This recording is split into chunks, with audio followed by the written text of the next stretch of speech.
Okay, I'm going to put together a quick video here on setting up and troubleshooting the Vive 8-inch alternating pressure mattress. I've got it set up right now. First thing we'll do is kind of go over some of the controls and the inputs information on the pump. Right now you see the pressure adjusting here. This pressure is the pressure inside the mattress itself. This is millimeters of mercury per kilogram. Similar measurement to PSI, pounds per square inch. Right now, you saw the pressure drop down to 16, 17 millimeters here. What that means is the chambers just switched over. So at first we had one set of chambers inflated. What it's just done is alternate over. So right now it's detecting the air pressure in the chambers that it just activated. So that pressure is significantly lower than in some of the others. And you can feel that as you sort of test the different zones here on the mattress. You'll see this pressure climb. Normally it'll be between 10 and 60. You'll see that number. It shouldn't ever go much higher than 63, 65. If that's the case, then the pump's probably working a little too hard. It might strain it. You'll see some of the controls here: power button, increase pressure, decrease. Static stops the alternating mode, so it'll just lock the pressure in with whatever is in there. Pressure monitor.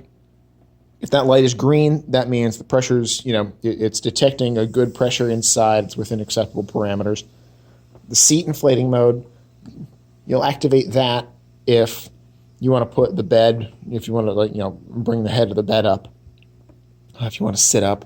Lock, unlock, basically just locks down the controls. It'll automatically lock if no one messes with the controls within 2 minutes. And all you have to do is just press and hold until that light goes out. Now it's unlocked. If this light is flashing, that generally means that the pressure is very low. That could just mean that the pressure's been adjusted and the chambers are compensating. Generally, that blinking light will go out when the pressure monitor light comes back on. To adjust some of the settings, you can go hard, you can go soft.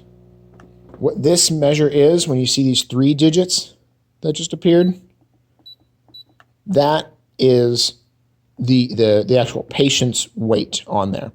And that'll adjust quite a bit. I believe it'll adjust up to 400 pounds normally.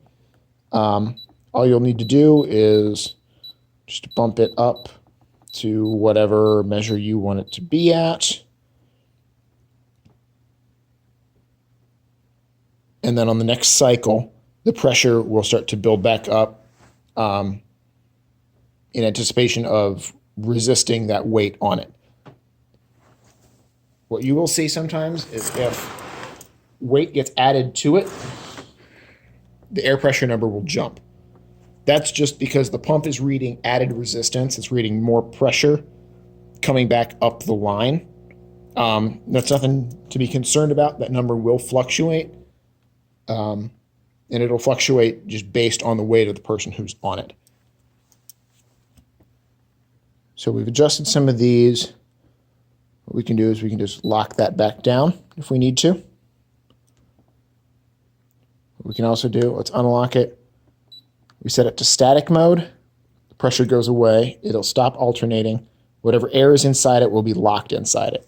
The mattress it's a low air loss system. So if we were to turn the power off, the air inside would stay inside the mattress as well. The only way you would vent the air is if you disconnected the hose either from the pump or from the mattress. We've got it set up down here at the foot of the bed. Most users will have it set up there just for convenience sake so that someone can get to the pump even if there's a patient on the bed. I'll go around the mattress now and show a little bit of the points you want to address when setting it up. The first thing you obviously want to do, get the mattress laid out, hang the pump, connect the air hose, plug it in. Before you actually activate it, what you'll need to do is get it strapped down. Now you want the straps to be loose at first until the mattress fully inflates. That inflation should take roughly 45-50 minutes, and I'll show you that here. Okay. Right here you'll see a couple of the points on the mattress that you'll really need to be careful about. This here is the CPR valve.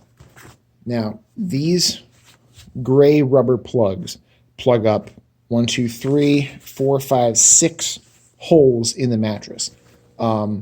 If there are compressions or resuscitation that need to be made, what you'll do is you'll pull this out and it'll rapidly vent the air. One thing you'll want to make sure of when you're setting the pump up is that all of these plugs are plugged very tightly with the stoppers on the red handle. If not, the mattress won't inflate, the pump will work and work and work, and eventually it'll start to beep just nonstop because it detects that no matter how hard it tries, it can't get the mattress inflated, so it thinks there's something wrong. Normally you won't mess with this. This is up here. This is on the right-hand side of the head of the mattress. I've just taken the side rail off to kind of demonstrate that a little better. Next to it, we have one of the three. Let's lift that up. One of the three spots here where you can actually strap the mattress down to the bed frame. Make sure that when you strap it down, if it's an adjustable hospital bed, if you can, raise the seat, raise the knees, what have you, that you don't wrap the straps around the bottom frame of the bed. You want to get them in between so that they're around the adjustable frame, but not around the base frame. Otherwise, when you try and increase the height, increase the angle, what have you, you won't be able to, and you could damage both the mattress itself and the bed frame, the motor that elevates the bed frame, what have you. Pretty simple here to get them attached. It's a lot like a backpack strap. There's two little, they're called D-rings. You run the strap up through both D-rings at once, then separate them, bring it back down around just through the bottom D-ring, and pull it tight. What you can also do, you can also leave them a little loose in case you want them, in case you're going to be adjusting the bed a lot, just to make sure that when the bed's elevated, that they're still able to be secured. Once the bed is elevated, you can then tighten them back down again so that you know sort of where the threshold is. There's three of these. They're all on the right side of the mattress as you're laying on the bed.